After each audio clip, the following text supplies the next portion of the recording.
You're listening to Eugenes Radiowaves. No matter how it's spelled, it's Eugenes. So, in other words, to describe the ownership quality of me, it's mine. So, I wanted to start here, therefore I'm going to label it number one. That's why you see it here. So, to explain, simply listen. You can look if you want, but this is primarily one of those listening environments. So, happy listening.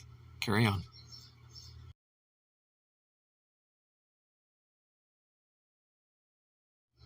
Brianne Worth, How AI Killed the Internet, is a video that is currently on YouTube, and I found it to be very interesting and entertaining. But halfway through the video, one thing that I tried was shifting my focus. That is, closing my eyes, listening with my ears, even to the point of turning my phone sideways or the other direction, and just listening to it like it was on a radio.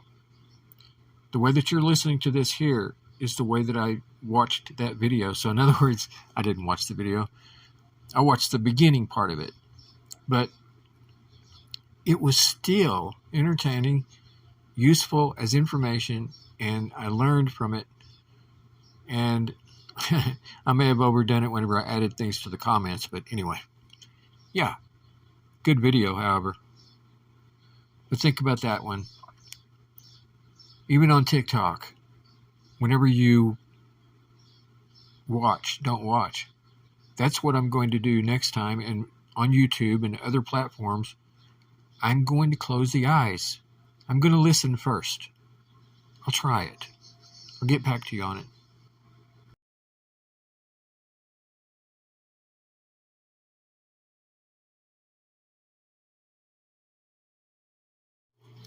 In fact, on TikTok, most recently, one of my favorite people began talking. I was only listening. I was not looking. However, as soon as she said that she wanted me to imagine that she was in a simulated world, in other words, treat the world like it was a video game, well, what happened? I had to start watching. It just was not functional in the way that I was going to do this. And this, of all days, was the days that I was going to start by listening to everything. But I learned from the experience. Indeed, I did. Continue listening. But when you're required to look, like in a simulation, on a video, what have we learned here? Think about it.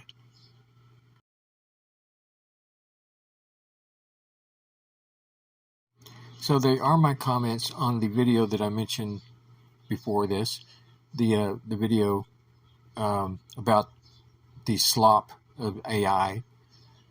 So I did leave things in the comments area. So since there are my comments, I reserve the right to use them. So I replied like this. Here's another idea.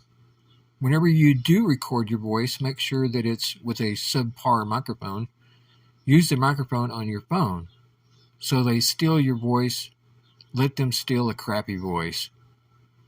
I also replied with, if an AI is referred to as a she, consider that one. An AI is an it.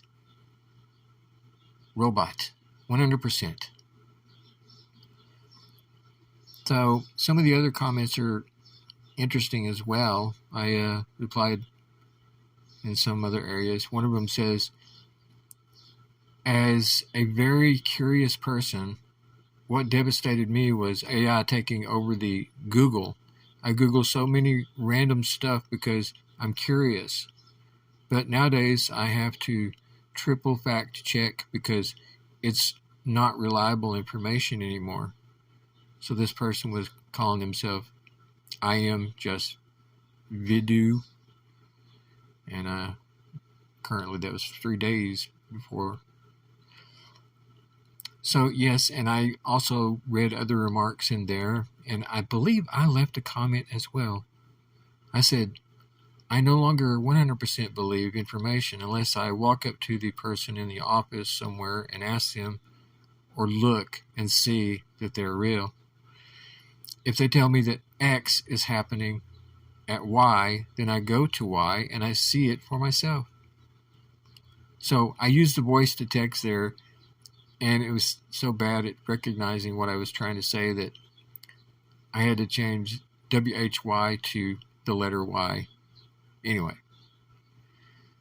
So in another response to a person, I responded to Pipo Popo LMAO. I said, I think we humans should all go and check and make sure the libraries are still there. Indeed. Yeah, I just wanted to add that in the comments section because it's true, Gotta keep an eye on the real world and make sure it's still there. Even though it takes a little bit more gasoline and time and stressful danger and such things in the real world. But yeah, treat it as a game, like my other friend said on TikTok. Indeed, treat it as a game, a simulation.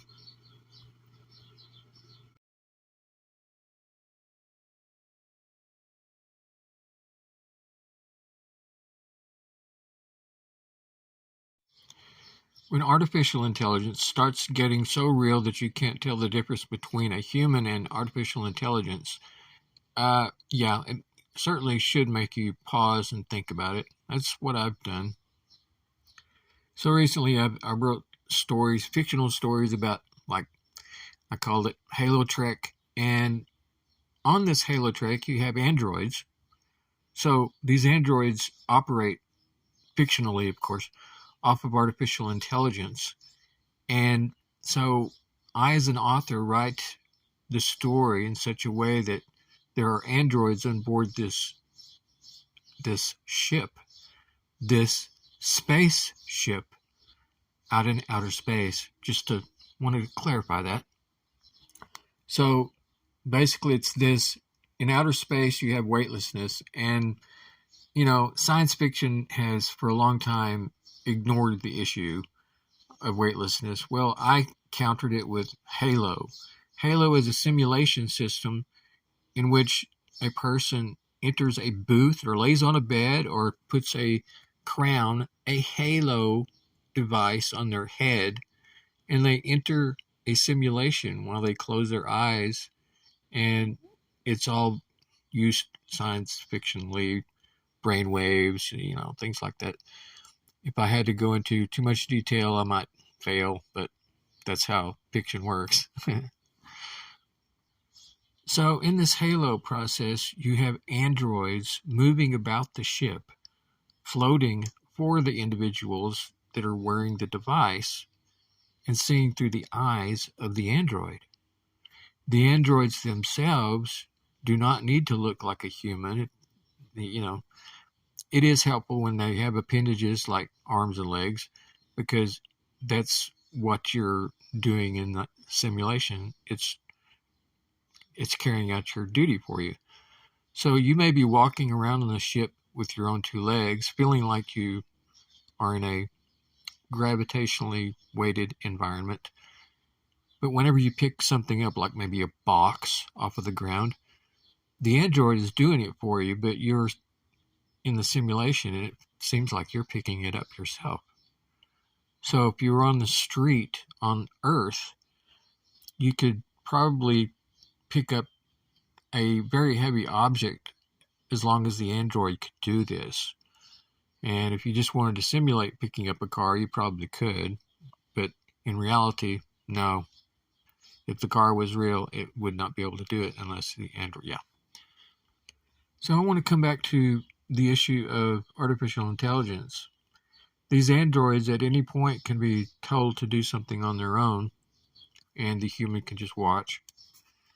They could do anything that the human does, because artificial intelligence at this stage in the future means that they're as much humans as anyone else. Maybe some would call them a bit smarter, more intelligent in some ways. But if you watch much science fiction like Star Wars over the years, you've noticed that there are R2 units, little trash cans with wheels, and also the protocol droids, humanoid arms and legs.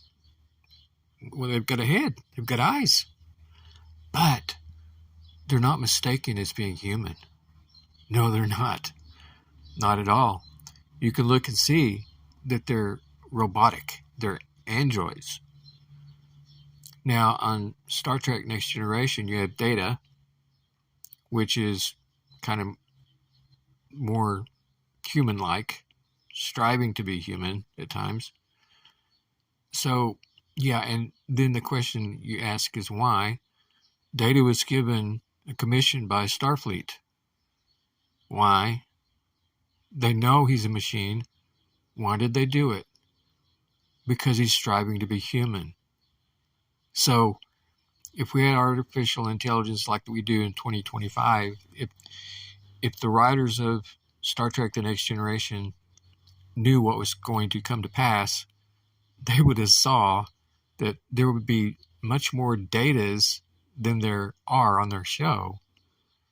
In fact, some of the datas on the ship may not have been recognized as being a artificial intelligence. You know, you jump ahead a little bit and you watch on Voyager and you see the doctor who's holographic. So they started using holograms as an excuse or a way to have androids walking around, when in actuality all they'd have to do is go to a replicator and replicate androids. They do not need to be holographic. And it would probably be less of a problem for the people on Voyager and on starships. Yeah. But I go back to my notion of Halo simulation, and because of actual gravity problems you would have on a real starship in outer space. So yeah. Now, the main thing that I wanted to get across in this now lengthy discussion, passing 5 minutes now, almost 6 minutes, is that why are we looking at artificial intelligence as needing to look like humans? Why is the push going to artificial humans? If we need them to do work, what is the work we need them to do? If it is actual physical work, then we start building robots and using an artificial intelligence connection. If we need them to answer phones, they don't have to really come across as being human as much as we're being told they do, unless you're wanting to fool someone. You know, you're trying to get away from the notion of, I need to speak to a human, please. Well, you know, if a protocol droid like C-3PO answered the phone, I'm sure he would do quite well at taking care of the problem. Yes, indeed, he would. Why do we need the talking head on the TV screen, on the computer screen, on the smartphone, to give us the news? Why would we need the artificial intelligence to do that? To fool people? Well, yeah. Not only that, fake news. There you go. That's who's using the artificial intelligence now, isn't it? They're trying to fake things without calling it fiction. And that's the main problem. The main problem is really not artificial intelligence, it's how it's being used. If you want to cut people out and remove their job, you can do it with artificial intelligence. But do you want to do that? That's a bigger issue. And I could get into that, and others have. But yeah, look at the fact of the matter that they're trying to portray humans. So on my starship, the captain walks into the room and looks around, and he sees one of his personnel that he really doesn't recognize besides the uniform.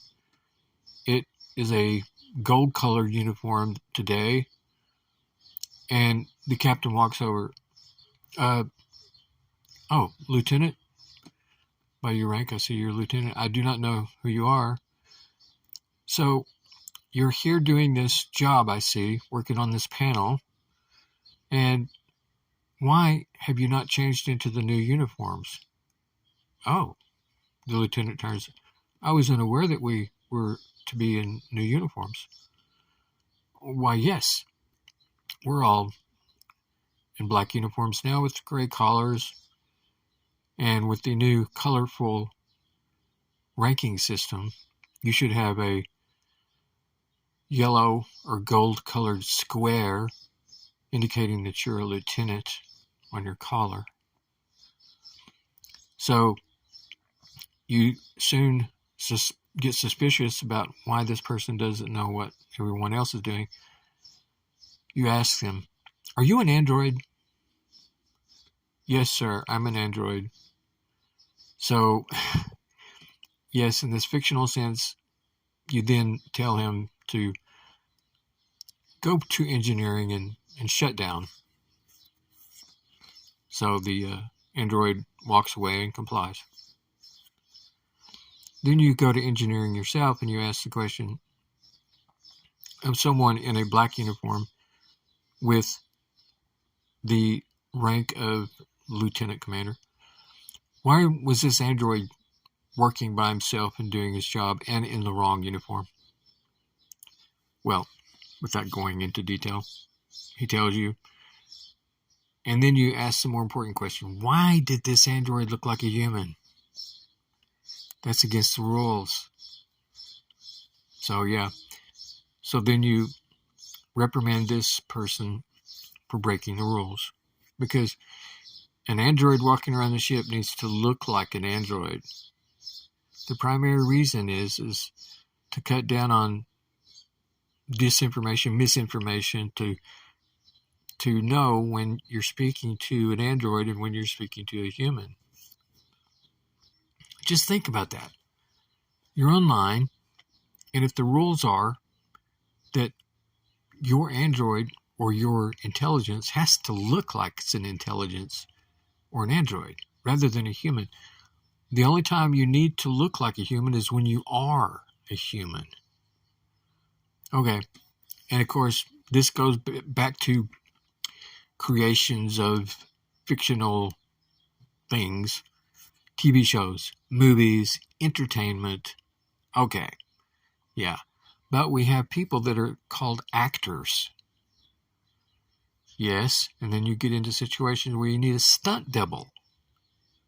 Okay, we can use that. We can say, rather than have a person put their life in danger, we could use artificial intelligence for the dangerous stuff. I get that. That seems like a positive approach. So yeah. However, people still need to exist and live as a human on this earth. They need to have jobs and do things, even if it's creating androids or working with artificial intelligence. Yes, working as an artist. That's a human thing. Art is a human thing. Just think about this one. If we turned it all over to artificial intelligence, that's going to lead to problems. It's going to lead to a lot of art, but not by humans. That's the problem. Okay. Time to take a breath. Time to think about it more. Thanks for listening. I am Eugene, son of Douglas. Thanks for listening.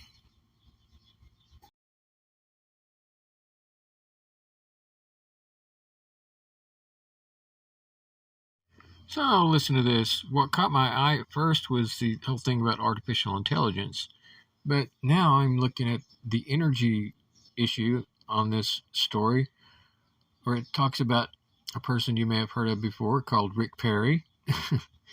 So, former U.S. Energy Secretary and Texas Governor Rick Perry is said to partner in the project to provide infrastructure energy solutions amid the U.S. participation in the energy-sensitive AI race. So I'm looking at this news story that was listed on myhighplains.com, and it says TTU officials said Fermi America. Yes. So it went on to talk about what he was saying here is Perry phrased the project as a way to bring all, quote, all hands on deck, unquote, to continue the nation's development in the energy sector following President Donald Trump's executive order in May to, quote, designate AI data centers located at or operated in coordination with Department of Energy facilities as critical defense facilities and the nuclear reactors powering them as defense critical electric infrastructure, unquote. Did you catch that? They're going to have nuclear react. What? This is going to involve Pantex, but think about this, people. In Texas, you're going to have nuclear reactors being used to create or operate and run artificial intelligence. That's where we're at with this. That's the part that struck me. It's like, wow, here we are. Okay. Yes. Very interesting.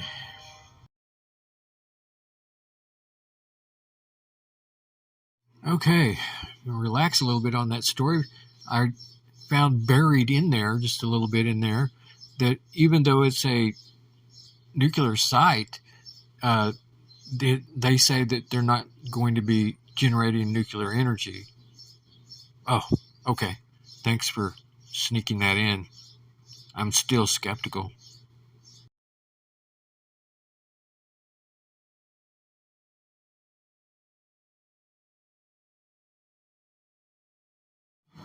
So please excuse the sound of an air conditioner, but hey, it's hot.